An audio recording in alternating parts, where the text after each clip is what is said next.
The legendary Abbe Lane is an international star, a singer and performer who has entertained audiences around the globe.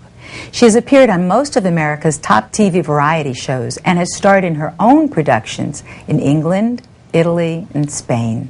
Her program, Something Special Abbe Lane, achieved one of the highest ratings in syndication history. Abbe has appeared on the cover of over 50 magazines. Harper's Bazaar once called Abbe the most exciting and sensual performer of Latin American music to come along in years. TV Guide said, Abbe Lane is one of those rare performers who has been gifted with multi-talents, a versatile entertainer par excellence. She has appeared in films in the United States, overseas, and has become one of Las Vegas's leading entertainers. In recent years, she has appeared in her own TV specials around the world. Her first novel, Where Is Love, is being developed as a Broadway musical. Welcome, Abbe. Thank you, my beautiful Gail. Thanks for coming. Well, it's my pleasure. You know how much I adore you and admire you. Abbe, how did this all begin?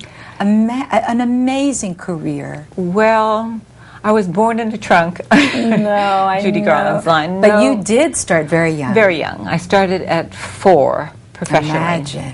And actually, I had to learn lyrics to songs of a short. They called them Yes. shorts at that time. Yes. They did in between films.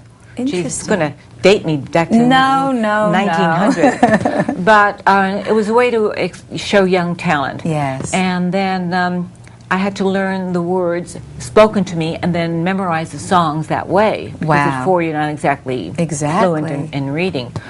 And it started singing and dancing in kiddie shows. And then my first Broadway show at 13 for George Abbott. Wow. And I lied about my age. Of course. But Because- so gorgeous they let you. Well, yeah. I'd already started to look kind of like a woman. Yes. I helped matters along by wearing high heels. And, Yes. Great trying legs. to be very. And then I went on to do 3 other Broadway shows. Imagine. And finally, at 15, I was in a show for Michael Todd. And Elizabeth Taylor. She was married to him at that time. Imagine. And that was when I met my ex-husband. Ah. And if your listeners don't know, if they're too young, then don't watch. It was Xavier Cugat, Yes. who was a famous Latin band leader. So there were 2 things that happened to you. You got to be in Mike Todd's wonderful production, and that was a good thing. Great thing. And then Cugat. He saw the show, and we happened to. They sent me out to do a publicity shot Yes. for the show on TV. And that was a bad thing, Cugat. Well, he happened to have showed up as the star of this thing, Yes. and he saw me, and he knew I was an American girl, Yes. born in Brooklyn but living in Manhattan, and he said, "Would you like to audition for my Latin band?" Now, I had been a big fan of his because I love Latin music, Yes. and so I was kind of stunned because I did not speak Spanish, high school Spanish. Really? But I said, Mr. Cugat, it's a great thrill, but I don't speak Spanish. I'd seen his films with MGM, Yes. with Jane Powell, Elizabeth Taylor. And he said, no, you don't have to speak Spanish.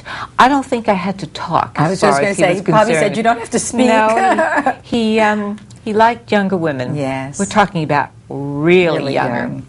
So I did audition as a lark because Yes. I said to my mom, he's never going to hire me. And she said, and I'll never let you go on the road.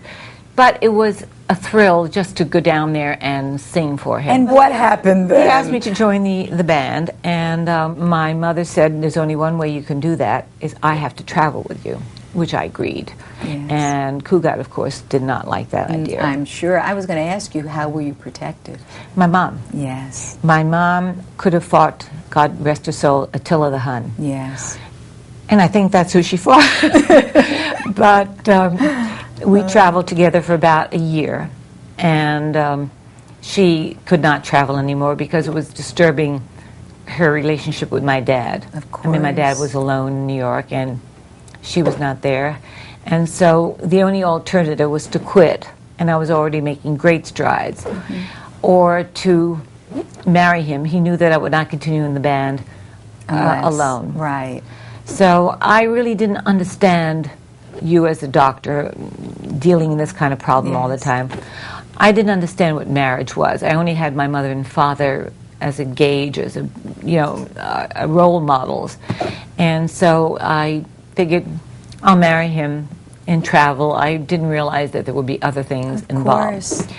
And that's when things got really bad.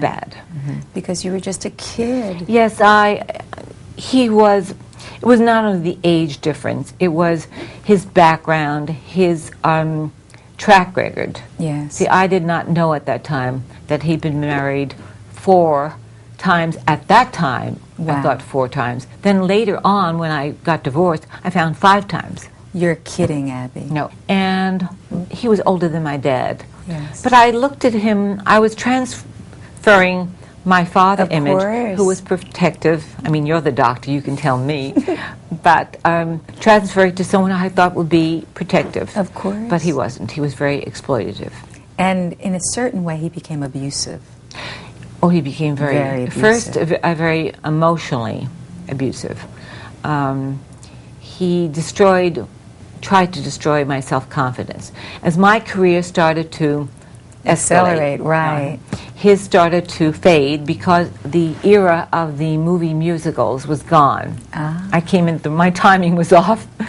So as I grew more successful, his role as a band leader and famous celebrity diminished. Cugat was he became very possessive and so jealous that if I were here with you doing a tape, he would be standing outside the door to make sure that it was a woman, not a man. Yes. And so as the years went by, our careers just went he there, he this way. Yes. And then he became, when I wanted to leave because he became more and more abusive, then he threatened me with great physical violence. Of course. And actually played out one of those scenes. Really, Abbe? Yeah. I wrote about it in the book, and it was very difficult. Yes. A lot of crying. Yes. As I wrote the book. I remember the way you left Cugat was the most. Tell us that story. I It was actually the most escaped amazing. because I was very afraid of him, and I was supposed to join him early in the morning. We were in New York at a new engagement. We had just finished one the night before. He was a man who was already in his late 70s who did not need to sleep. I was 24, and, well, of course, I did all the work on here. He had the little chihuahua in his hand. I remember that. Leading the band. I can see him still. I'm blanking it out. So I said, let me take a later plane. And he took an earlier plane. And I kind of lost it, Gail. I had weird thoughts in my mind of how I did not want to go on with my life or with him, but I was afraid to tell him I wanted to leave because I had told him once in Spain that I wanted to leave, and he was abusive. Yes. And I'm sure you were afraid and saw no way out. Well, as many women today. We had to stop filming a film with DeSica for 3 weeks because I was so badly Abbe. treated. So I was Abbe. afraid to confront him. So I locked the door after he left, and I called my mom in Yes. Florida, and I said, Mom, don't ask questions, don't pack, just come up here. And when she arrived, I just took a coat over my bathrobe, and we fled. It's like a B movie. We fled into the night, into a hotel that was managed by a friend of ours, because I didn't want him to know where I was. What a story. In doing that, of course, I did not know, because I'm not a materialistic person. I forfeited leaving the Estate, home, so to speak. domicile. Yes. I left him. But that was not important, Gail. No. You know, your sanity Is everything. everything. And he tracked me down. He got private detectives and tracked me down and harassed me, sent me threatening letters that he was going to throw acid in my face. Oh, Abbe. And the trite kind of line, if I can't have you, no one Nobody else. can. But he meant it. Yeah. Yes. And so it was a devastating period of my time, And my life. so young. so young, and people thought that I was stronger than I was. But he had told me for so many years that unless I'm behind you on the bandstand, you will not be able to perform. You will just melt away, which was not true. No, of course. But he I had bought to into it. Yes, he had to beat you down, Yes. diminish you, so in that order to keep me that's under right, control. so that he could keep you. Abbe, tell us about the book. This is an amazing book. I read it and thought, wow. And now they're going to make a Broadway play out of it, a musical. I mean, it's amazing. I had been asked many times to write a book. Yes. And I thought, well, it was not, timing is everything. We were on our way to Greece, Perry and I, my husband, and he had a yellow legal pad. Yes. And the hours passed, and I said, let me write something down. And I wrote a prologue, first chapter, and an outline. Fantastic. In longhand. And Perry read it, and he's very good at it because he represented writers. Right. And he read it, and he said, I think this is amazing. We're going to have it typed up in Aspen, sent back to L.A., and have it handed to a literary agent. And by the time I got back from Europe, I had a deal with Warner Books. Imagine how multi-talented you are. It is amazing. I mean, it's so intimidating to sit down and write. The other thing is you have to be so honest, or the reader knows. And disciplined. The prologue starts in the present, when I was so desperate that I wanted to get away. And then it starts with chapter 1, goes back to the beginning when I was a child, and what led up to meeting him, and then our marriage. And it ends at the point that I got divorced and met Perry. And tell the us, love of my life. There's a story in the book that you told me, and so now I know it's true. Mm-hmm.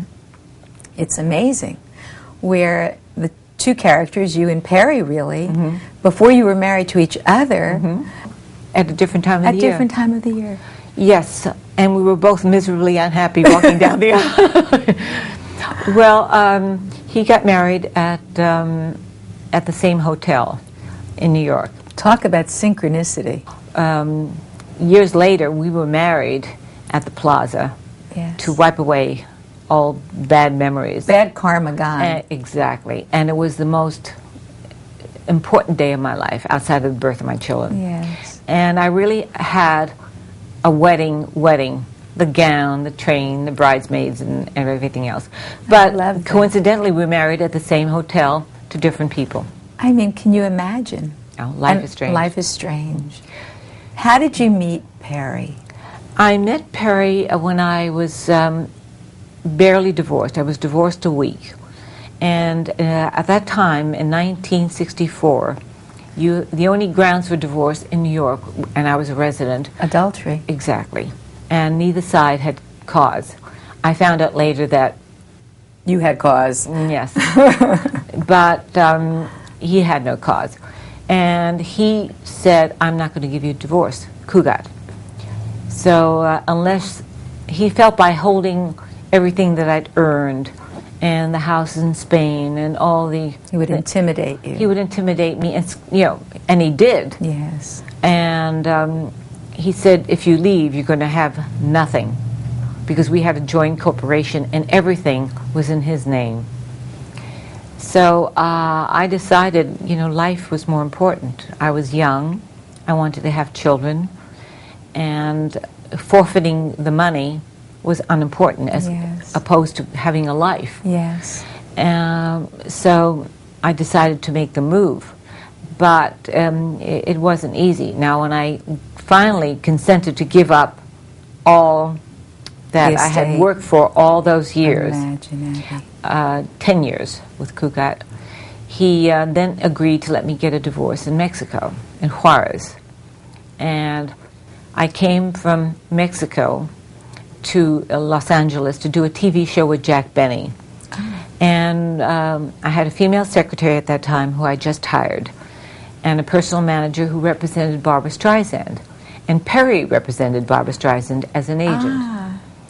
So, some other synchronistic moments. unbelievable. And so the manager said, there's a gentleman coming in who's the head of the agency, wants to talk about Streisand's contract. Would you mind if he joins us for coffee? Well, Perry walked into the old Chasen's, because there's a new and an old, the old Chasen's, and he sat down at a corner booth right next to me. I looked at him, and it was like my heart started to Really? flutter. Abby. Absolutely. Love at first sight. Really. And he felt the same way, obviously, because he called me every day while I was there. And when you say love at first sight, when our 25th wedding anniversary, which was 15 years ago, Yes. he said, I fell in love with Abby at first sight and at every sighting since. Oh, I love Which this was so fellow. romantic, I cried. Oh, he is so romantic. He is. I mean, Perry is As is your fantastic. husband. It's true. And so we met that night, and we knew. Now, a little anecdote to that. I had just told my mom and dad that I had never been single. I'd gone from my home to marriage and had never been a single woman. Right. And so I wanted to go out and date and explore and do what other young girls do. The night before, I was telling my mom and dad, I just want to live. And remember Auntie Mame, when the secretary comes down the stairs, it's just, I want to live. And 9 months later. I saw Mrs. Gooch. Mrs. Gooch. Miss Gooch. Miss Gooch. So my mom said, great, fine. You haven't had a life. And next night, I meet Perry. So Can you imagine? he accompanied me back to the hotel, my secretary, midnight here, and 3 o'clock in the morning in Florida. And I pick up the phone. I call my mom, Dad, and I said, Mom, you're not going to believe this. I met the most marvelous man. She said, wake up, to my father. She must have given a nudge. Wake up, your daughter's crazy. Oh. Mom had a way with words. So Abby. they both got on extension, and she said, what is this? You were going to live. Now you met a man? I said, Mom, he's wonderful. He's tall. He's handsome. He's young. He's the one. He's the one. She said, yeah. He's a lawyer. She says, oh, when can I meet him? So That's great. it was, she fell in love with him too. Of course. When she met him in New York, he flew in to meet her. Yes. And he has a way with women. This he brought fella. flowers to me, to my apartment, and flowers for my mom. Perfect. What a gentleman. And he said, for me to love you this much, your mother must have done something right, which was so dear. And she did, and protected you. And you have Loved me. still to this day such a great bond and love for your mom. Tell For us my about dad too, but I and was your closer dad. to my mom. And tell us about the fact that every day you try to wear some piece of jewelry of your mom's. Yes. That to still feel her energy. Well, I have her jewelry, and I have sweaters and things that I took from her apartment when she died, because it has her scent. Yes. And even my children say, that smells like Grandma. I love Some that. kind of inexpensive little cologne that she used, and it makes me feel good. Of course. And we were very close. Yes. And her, even though she lived, she lied about her age, as I do, but she lived a long life, today's world. Yes. But there's never a time that you're ready to accept it. Of course. And I You're grieved never terribly. prepared. Because I had lost my aunt, my niece, and my sister-in-law and my mother in a space of 4 months. Oh, Abby. And I couldn't deal with it. Of course. But the wonderful thing, Gail, as a doctor, in what you do, you'll understand that I have no regrets, because I feel that I was a good daughter, very Yes. devoted. I don't feel that I have to wake up in the middle of the night and say, I should have done that or should have done this. No resolutions, no regrets. No, I did everything I could. Wonderful. And not financially only, that's unimportant. Heart to Love. heart. Yes. You're such a loving person. You have such a beautiful family. Yes, I have 2 wonderful sons and 2 wonderful stepchildren, who are like my kids. I was going to say, and 2 new grandbabies. And you've managed that better than anyone I know. Well, we'll see. But everyone feels that you're their mother, whether they're you. The word step-parent doesn't even register in your family. No, we've never used that, allowed that to be used. And the thing that people are surprised when they meet me and get to know me, I've been able, very grateful to God, that I've been able to separate my career with my personal life. And your priorities are straight. I don't carry any of that diva thing, not at all. which I never was. No. I mean, I was always one of the girls, guys who hung out with the grips on the stage. And brilliant, you speak 3 languages fluently. I speak Spanish, French, and Italian. And English. Catalan, a little English. 4 languages. Your creativity spans everything. You really designed your homes. Mm-hmm. And in fact, your home in Colorado is designed really with the essence of Frank Lloyd Wright. Yes. In every detail. Well, I studied architecture. I studied what I wanted to see develop on the property, and I think it all goes together with creativity. Yes, you know, so many true. Actors can write, Yes. can write poetry, can sculpt. When I went to the High School of Music and Art for 1 year, I went in there not on my singing scholarship, but on drawing and sculpting. You see. So they do go Abbe? together. It's amazing, that creative center. I'm rotten with a computer. Join the crowd. I mean, pushing it on is a great accomplishment for me. But I do think there's a creativity that goes with people who do what I do. Absolutely. And I always ask our guests this very poignant question. I never prepare them for it. Mm-hmm. What was the defining moment in your life? I think my marriage to Perry, and God gave me the wisdom to have my priorities straight.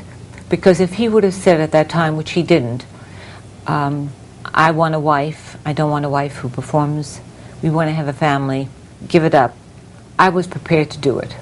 Oh, Abbe, how wonderful. And I have no regrets. I did continue to work for a long time, but never away from my children. I took them with me when they were infants. Fantastic. And when they were going to school, summers I performed. I just did a show in London, and I had to leave one time, and I was in a car on my way to do the Red Skelton TV show. And I saw children playing in Hyde Park, and I was blubbering like a fool, and I think crying. And I think that was when you met the Queen. Oh, yeah. Yes. My curtsy was like, I don't know whether to curtsy or bow or not curtsy. I'm an American. I just kind of a half something, a little tilt of my head. Yes. But she was very charming. You know, they brief you on what you're supposed to do. In fact, I met 2 popes. Imagine that. Pope Pius from the Second World War. 12th? Pope Pius the 12th? See how smart you are? I'm not sure. And then I met Pope John, yes. the Rotund. Who was a wonderful I loved him. Yes. Now, when I met the first Pope, it was my third week in Italy, and I did not speak Italian, of course. And the Vatican told me I had to wear a long black dress and a black veil, and that was fine. They said no makeup, and I said, what? Excuse me? No makeup? And a religious experience. Yes, absolutely. And at that age, you know, I said, a little gloss, something? No, you still don't need makeup. You are the most beautiful person, inside and out. I really have to say, I'm in awe of you, and I have been for the feeling is mutual for all these years. You know, you look wonderful. Some people just get better and better and better, and really, you have. There's going to be something extra in your little holiday basket, but everyone ages. But if you feel inside You keep that you have a creating. zest for life, that you're not bored.